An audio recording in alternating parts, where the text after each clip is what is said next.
Bismillahirrahmanirrahim. Assalamualaikum warahmatullahi wabarakatuh. Pada video kali ini saya akan menjelaskan tentang istilah-istilah yang ada di dalam properti. Kita sebagai marketing properti itu wajib mengetahui, wajib memahami istilah-istilah ini. Kenapa? Karena kita ketika nanti ditanya oleh konsumen itu bisa menjelaskan secara baik. Dan selain itu juga konsumen akan menilai kita sebagai marketing yang profesional, sehingga kepercayaan konsumen terhadap kita itu akan meningkat. Oke, kita langsung saja. Apa saja istilah-istilahnya? Di sini saya sudah buatkan beberapa list istilah yang ada di properti yang sering banyak sekali ditanyakan oleh konsumen.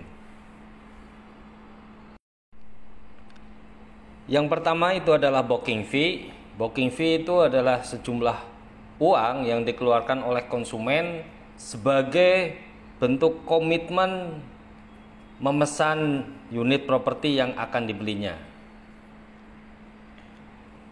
Besaran booking fee itu setiap developer berbeda-beda. Ada yang 500.000, ada yang 1 juta, ada yang 2 juta, atau bahkan lebih. Tergantung dari harga rumah yang akan dijualnya. Yang kedua adalah DP. DP itu sejumlah uang muka yang harus dibayarkan oleh pembeli ketika akan membeli rumah. Sebagai contoh, harga rumah itu 100 juta ya, dengan DP 1%, maka uang yang harus dibayarkan ke developer itu sebagai DP itu adalah 1 juta. Secara tidak langsung juga DP itu akan mengurangi dari harga jual rumah ya. Yang tadi disebutkan dari harga 100 juta dengan DP 1%, maka sisa dari harga rumah itu adalah 99 juta. Istilah selanjutnya yaitu KPR. KPR itu kepanjangan dari kredit pemilikan rumah, yaitu sebuah fasilitas yang diberikan oleh perbankan yang diberikan kepada konsumen yang akan membeli rumah.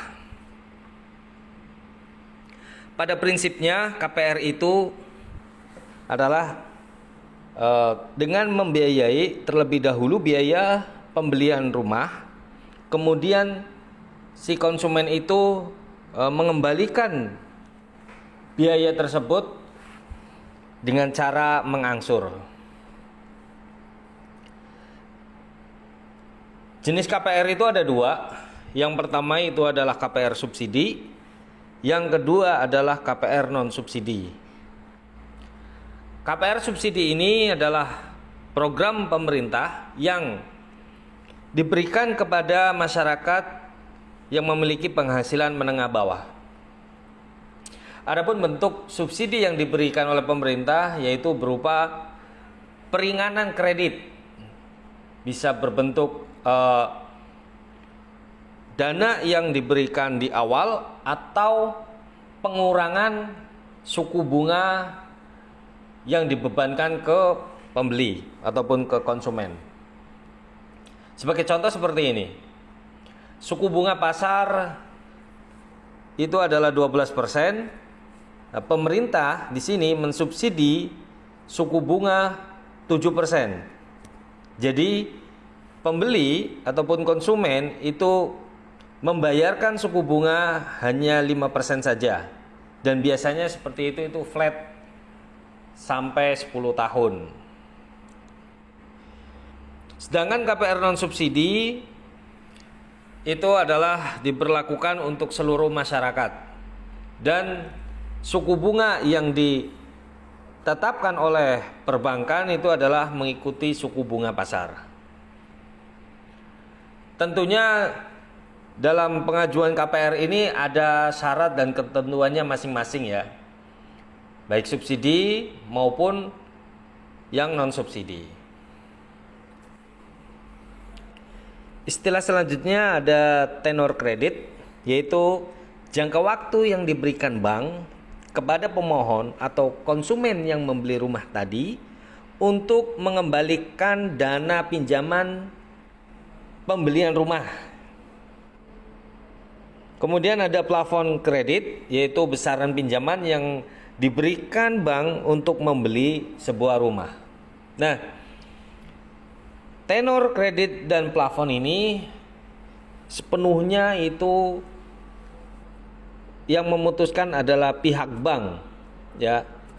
Kita sebagai marketing ataupun developer itu hanya sebatas mengajukan untuk pendanaan saja.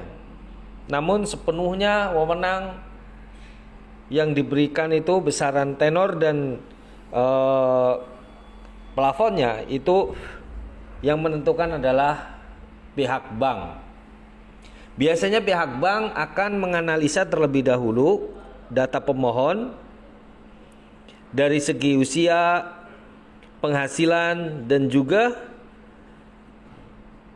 kebutuhan yang dikeluarkan setiap bulannya.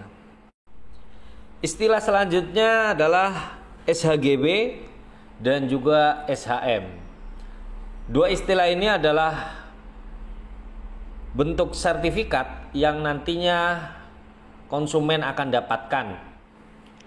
SHGB adalah kepanjangan dari sertifikat hak guna bangunan, di mana konsumen nanti memiliki hak atas tanah dan bangunan yang dibelinya.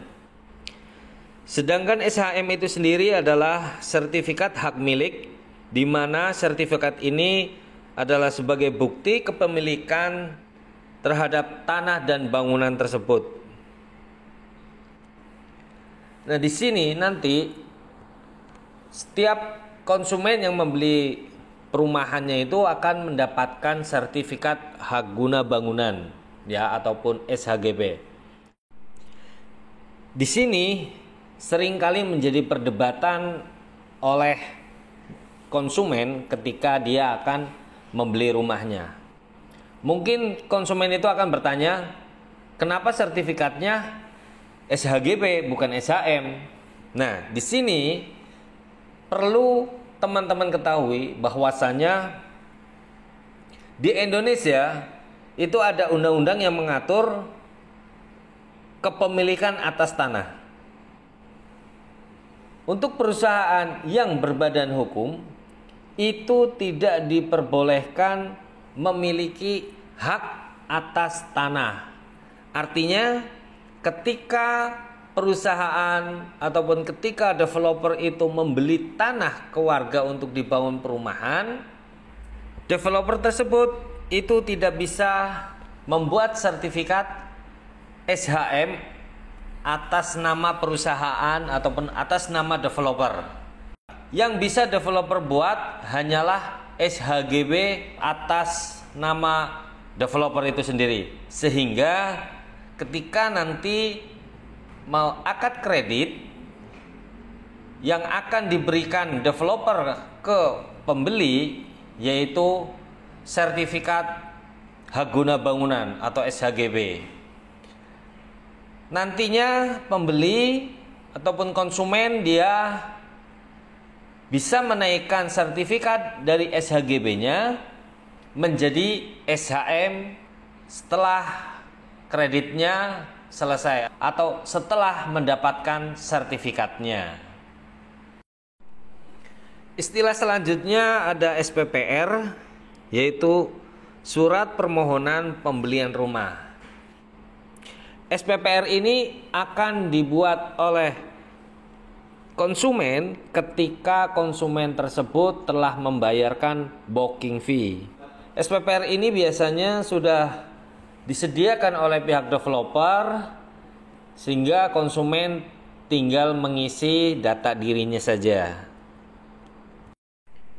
Yang berikutnya adalah PPN, yaitu pajak pertambahan nilai yang dikenakan pada setiap transaksi jual beli.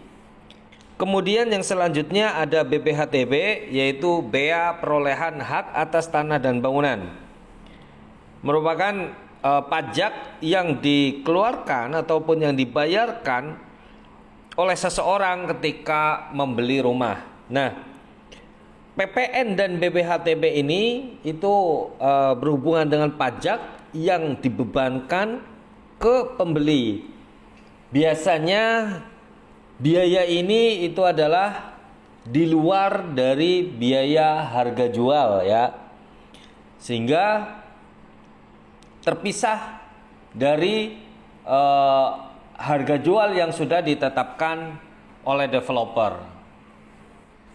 Istilah selanjutnya ada AJB, kepanjangan dari akta jual beli, yaitu merupakan bukti otentik yang sah untuk peralihan hak atas tanah dan bangunan. AJB ini dibuat oleh pejabat umum berwenang seperti PPAT ya, ataupun notaris yang sudah diangkat oleh kepala BPN.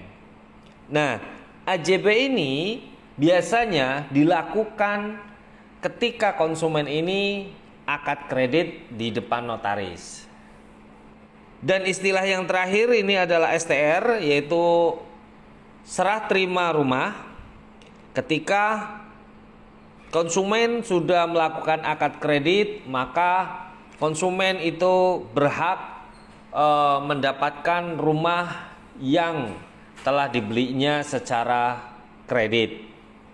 Jadi itu beberapa istilah yang perlu teman-teman pahami, perlu teman-teman kuasai untuk menunjang keberhasilan teman-teman menjadi marketing properti.